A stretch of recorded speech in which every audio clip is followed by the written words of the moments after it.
एक बार राजा भीमचंद्र गुरु गोविंद सिंह जी से मिलने आए। राजा भीमचंद्र को अपनी बहादुरी पर बहुत अभिमान था।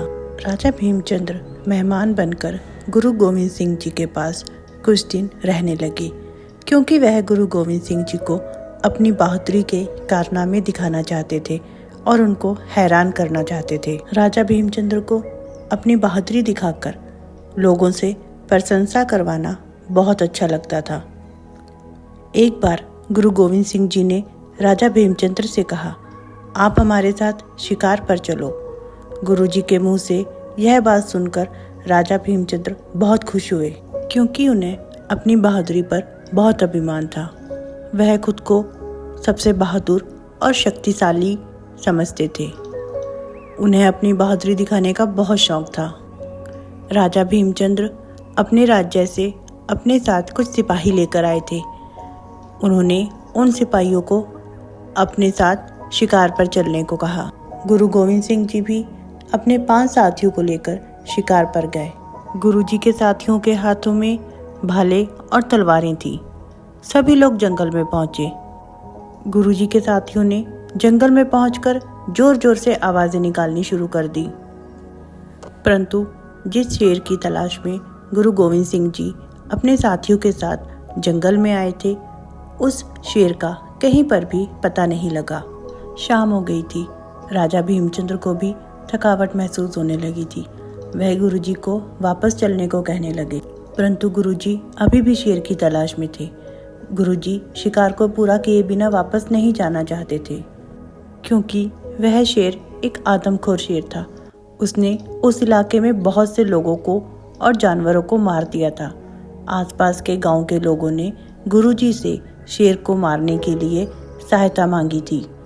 वह शेर बहुत ही ज़्यादा खतरनाक था और गांव वाले उस शेर के आतंक से बहुत भयभीत थे।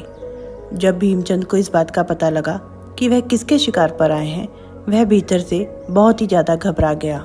राजा भीमचंद सोचने लगा कि रात के समय इतने भयानक शेर से टक्कर लेना अपनी मौत को खुद बुलाने के बराबर है। शेर के बारे में सोच सोचकर राजा भीमचंद्र बहुत ही घबराया हुआ था, परंतु यह बात गुरुजी को बताना वह अपनी शान के खिलाफ समझ रहा था। इसलिए राजा भीमचंद्र ने कुछ भी बोलना जरूरी नहीं समझा। वह चुप ही रहा। गुरुजी सबको साथ लेकर जंगल में और भीतर की तरफ चले गए। राजा भीमचंद्र ने गुरुजी को रोकने की बहुत कोशिश की, परंतु गुरुजी तो अंतर्यामी थे। वह राजा भीमचंद्र के मन की बात को जानते थे। गुरु गोविंद सिंह जी राजा भीमचंद्र का घमंड तोड़ना चाहते थे। जंगल में थोड़ी भीतर की तरफ और जाकर गुरुजी की तलाश खत्म हो गई। गुरुजी को वह आदमखोर शेर झाड़ियों में आराम करता हुआ दिखाई दिया।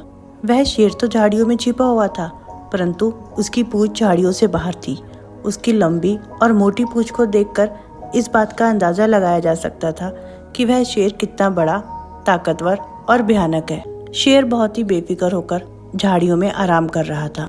गुरुजी झाड़ियों के पास जाकर शेर को ललकारना चाहते थे, परंतु राजा भीमचंद्र जी ने गुरुजी को ऐसा करने से मना करने लगे और कहने लगे, ऐसा करने से शेर की झपट जानलेवा साबित हो सकती है। हमारे पास तो पर्याप्त साधन भी नहीं है। शेर हमारे बहुत नजदीक है। शेर का एक वार हमारे लिए बहुत खतरनाक साबित हो सकता है। राजा भीमचंद्र की ऐसी बातों को सुनकर गुरु गोविंद सिंह जी को हंसी आ गई, क्योंकि अपनी बहादुरी पर इतना घमंड करने वाला व्यक्ति अचानक से ही कायरों के जैसी बातें करने लगा था। गुरुजी ने राजा भीमचंद्र के सैनिकों को अपने साथ आने को कहा, परंतु शेर के नज़दीक जाने की किसी की भी हिम्मत नहीं थी। यह देखकर गुरुजी अकेले ही तलवार लेकर उस झाड़ी की तरफ चले गए, जहाँ पर वह आदमखोर शेर आराम कर रहा था। गुरुजी को शेर की तरफ बढ़ता हुआ देखकर राजा भीमचंद और उसके साथी पेड़ों के पीछे छिप गए। गुरु गोविंद सिंह जी ने शेर के पास पहुंचकर एक पत्थर उठाया और उस पत्थर को उस झाड़ी की तरफ फेंका जहां पर वह शेर था। तब शेर को अपने आराम में बाधा महसूस हुई और वह गंभीर आवाज में गरजने लगा, परंतु वह शेर उस जगह से हिला नहीं। वह उसी जगह पर बैठा रहा। शेर के दिल दहलाने वाली गरज को सुनकर राजा भीमचंद्र और उसके साथियों के रोंगटे खड़े हो गए। वह पेड़ों के ऊपर चढ़ने की कोशिश करने लगे। गुरु गोविंद सिंह जी ने उन झाड़ियों को पकड़कर जोर से हिलाया। शेर को अचंभित होकर उठना पड़ा। शेर के आराम में विघ्न उत्पन्न हो रहा था। उसने एक लंबी सी अंगड़ाई ली और बहुत ही भयानक तरीके से अपना मुंह खोला। शेर को देखकर गुरुजी के साथियों की भी हिम्मत टूटने लगी, परंतु जैसे ही गुरुजी की नजरें शेर की नजरों से ऐसे मिली कि दोनों अपनी आंखों की पुतलियों को भी नहीं हिला रहे थे। शेर बहुत ही क्रोध से गरजा। गुरुजी ने शेर को फिर से ललकारा। इस बार शेर भड़क गया और वह गुरुजी की तरफ लपका।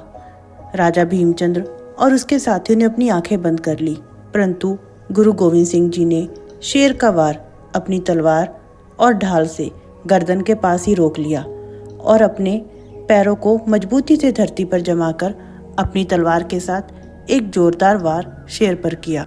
गुरुजी के एक ही वार के साथ वह शेर जाकर धरती पर गिर गया। धरती पर गिरने के थोड़ी देर बाद तक शेर के अगले पंजे हिलते रहे और उसके मुंह से अजीब सी आवाजें निकलती रहीं। उसका शरीर निर्जीव सा हो गया था। कुछ ही देर बाद उस आदमखोर शेर ने दम तोड़ दिया था।